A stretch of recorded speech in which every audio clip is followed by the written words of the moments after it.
toxicité cutanée et des phanaires, et les œdèmes qui peuvent apparaître à partir de la troisième cure, qui sont cumulatives.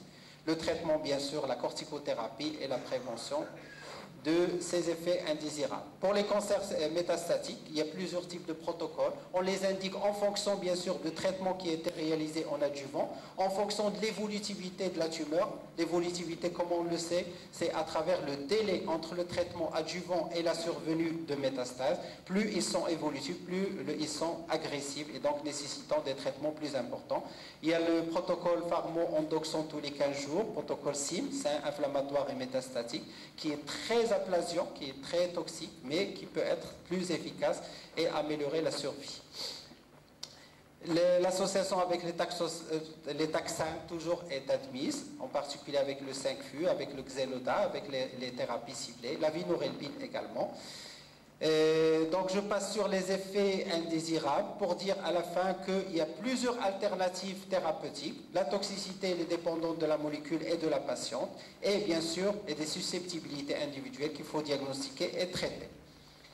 Alors un autre volet c'est l'hormonothérapie. L'hormonothérapie elle s'adresse bien sûr chez les femmes qui sont hormonosensibles, c'est-à-dire avec des récepteurs hormonaux qui sont positifs. Il y a bien sûr différents types d'hormonaux, il y a la castration, les anti-oestrogènes, les progestatifs et actuellement les anti-aromatases.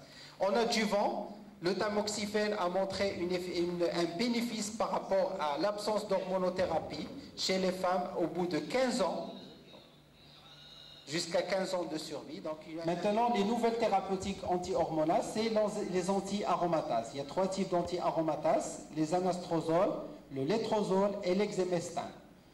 Donc, pour les 3, ils ont été comparés au tamoxifène et il s'avère que les 3 améliorent aussi bien le risque de récidive que la survie par rapport à une population qui est ménopausée. Donc, la durée totale, bien sûr, de traitement, elle est de 5 ans jusqu'à ce jour. Bien que l'année dernière, il y a eu l'essai Atlas qui a comparé 5 ans à 10 ans de tamoxifène qui a montré qu'il y a un bénéfice du taxane jusqu'à 10 ans. Ils ont pris ce tamoxifène 2 à 3 ans, dans son cas en switch vers les anti-aromatases pour 2 à 3 ans pour arriver à la durée totale de 5 ans.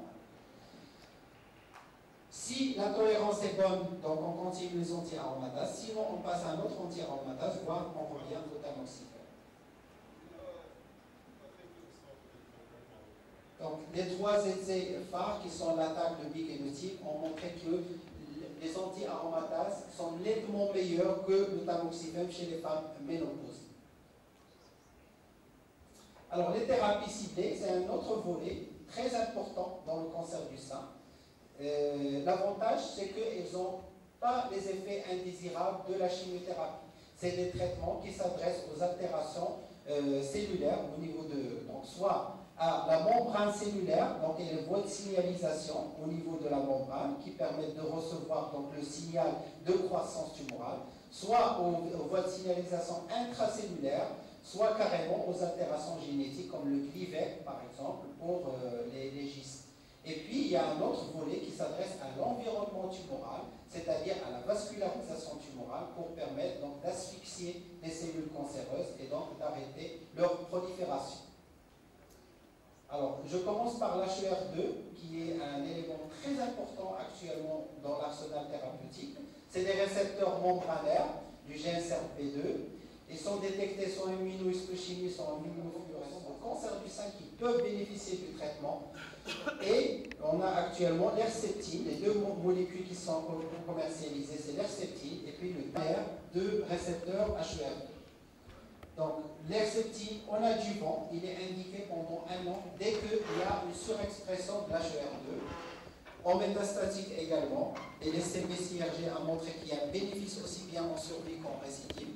Les 3 essais, on voit qu'il y a une nette amélioration donc, de la survie au niveau de tous les groupes pronostiques. Les effets indésirables, c'est surtout un syndrome pseudo-grippal parce qu'il est un anticorps. C'est le lapatinib. Le lapatinib, donc il agit au niveau intracellulaire du récepteur HER2, donc qui bloque la phosphorylisation et l'activation de ce récepteur et donc le signal de croissance cellulaire.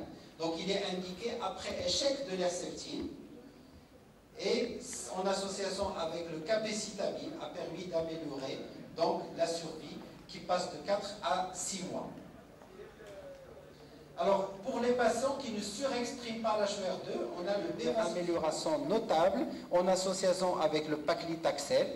La survie passe de 5,3, je ne sais pas ce que vous voyez, 5,8 à 11 mois de survie, grâce à l'adjonction de l'Avastin.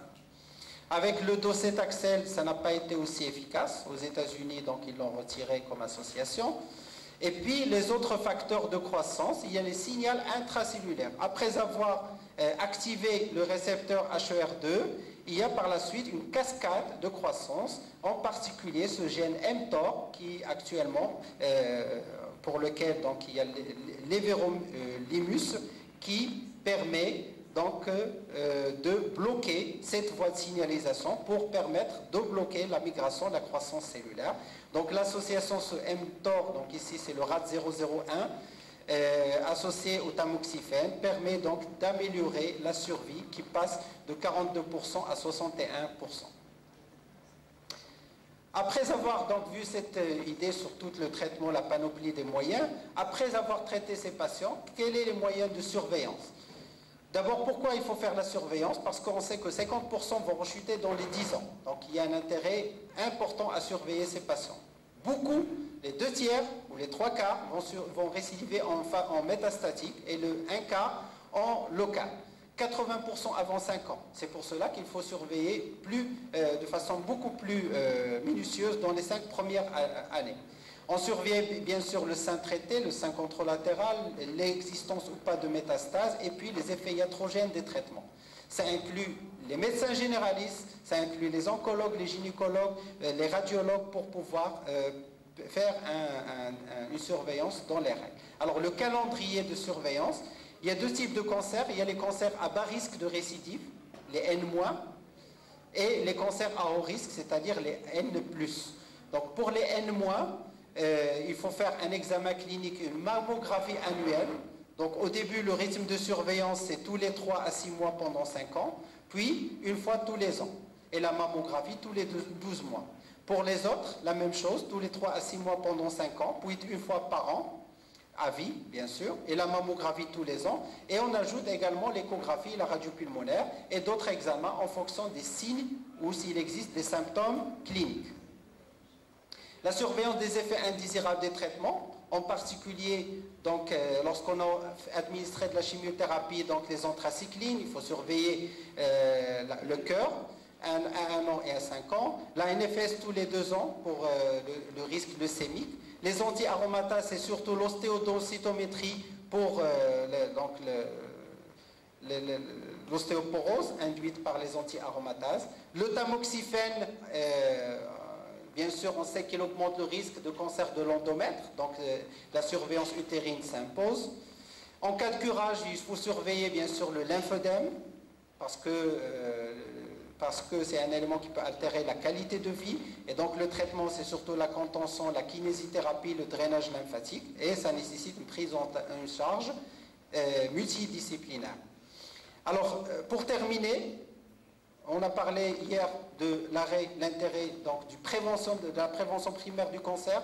Il y a l'arrêt du tabagisme, l'arrêt de l'alcool, réduire l'exposition au soleil pour les cancers cutanés, mais également les mammographies tous les 2 ans à partir de 50 ans, le frottis cervico-vaginal tous les ans dès les premiers rapports sexuels, une alimentation saine et équilibrée, riche en vitamines et en fibres végétales, et des rapports sexuels protégés. Je pense que c'est le meilleur message à sortir de ces journées de cancérologie. C'est le meilleur moyen pour améliorer la survie et le pronostic des cancers. Et je vous remercie.